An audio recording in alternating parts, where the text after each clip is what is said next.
Hi, today topic is concurrency control. In this lecture, we are going to share idea about concurrency control, why we need concurrency control, various classification of concurrency control.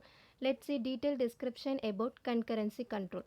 Concurrency control, which means when multiple users accessing the same data in a same time.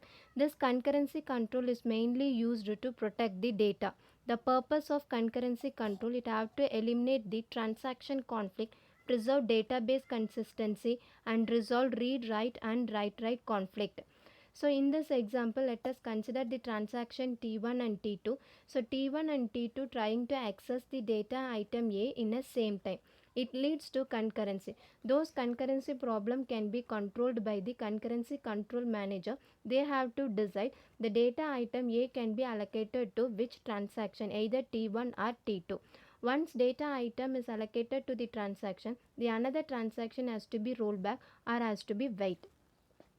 Why we need concurrency control? So the execution of transaction can be done over a shared database. It can create a consistency problem such as lost update, uncommitted data, and inconsistent retrieval.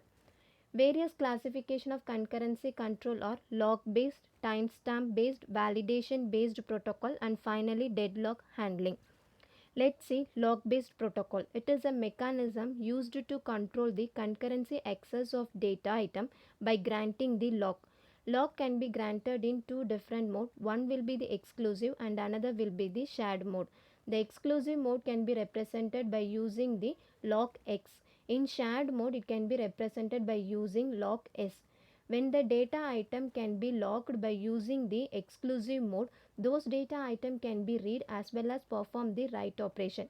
When data item is locked by using the shared mode, it can perform only the read operation. So the lock requests are made through the concurrency control manager. They can grant the lock and perform the transaction.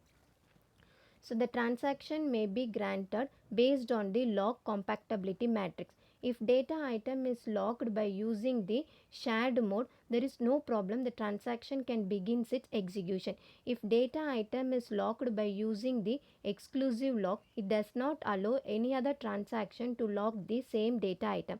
It have to wait until the transaction commit. In case if the lock cannot be granted, the requesting transaction has to wait until all incompatibility lock held by another transaction to be released. Let us consider different data items are used A and B. Both are locked by using the shared mode. It can display the arithmetic operations of A and B. So the operation can be done successfully because it reads the data A and B and immediately it unlocks the data A and B. The pitfalls of lock-based protocols are deadlock and starvation. So deadlock, which means the set of transaction in which each transaction waiting for the resources that can be held by the another transaction. Let us begin with a simple example. It have a transaction 3 and transaction 4. When transaction 4 begins the execution by locking the data item using the shared mode, and it read the data, and finally try to lock the data item B by using the shared mode. Here the problem will be arise because the data item B is already locked by the transaction 3. If transaction 3 tries to lock the data item in an exclusive mode, here also problem will be occur because the data item A is already locked by the transaction 4. So this leads to the deadlock problem. Next is starvation. The starvation problem will arise when concurrency control design goes wrong. Two-phase locking protocol. So two-phase locking protocol is mainly used to ensure conflict serializable scheduling. It has two different phases, growing and shrinking phase. In growing phase, the transaction can lock the data, does not release the lock. In shrinking phase, it is opposite to the growing phase. It can release the lock which has been already locked but does not obtain any new locks. So in locking protocol, the cascading rollback problem will be arise. Those problem can be overcome by the strict and rigorous two-phase locking protocol. So in both strict and rigorous two-phase locking protocol, the data item can be locked either by using the exclusive or a shared mode. When data can be locked by using the exclusive mode in strict two-phase locking protocol, those data can be accessed only the transaction commit.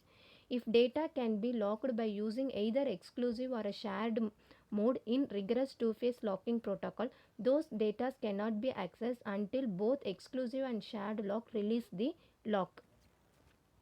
Timestamp ordering protocol. Here the ordering protocol is used to order the transaction based on the timestamp. The main difference between locking and timestamp ordering protocol is, in lock based protocol it is used to manage the ordering of the transaction to avoid the conflict. In timestamp ordering protocol, it starts to work when transaction is created.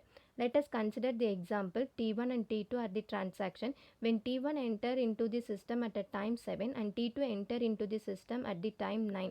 Here priority goes to the transaction 1 and it starts execution. The transaction 2 has to wait until the transaction 1 committed.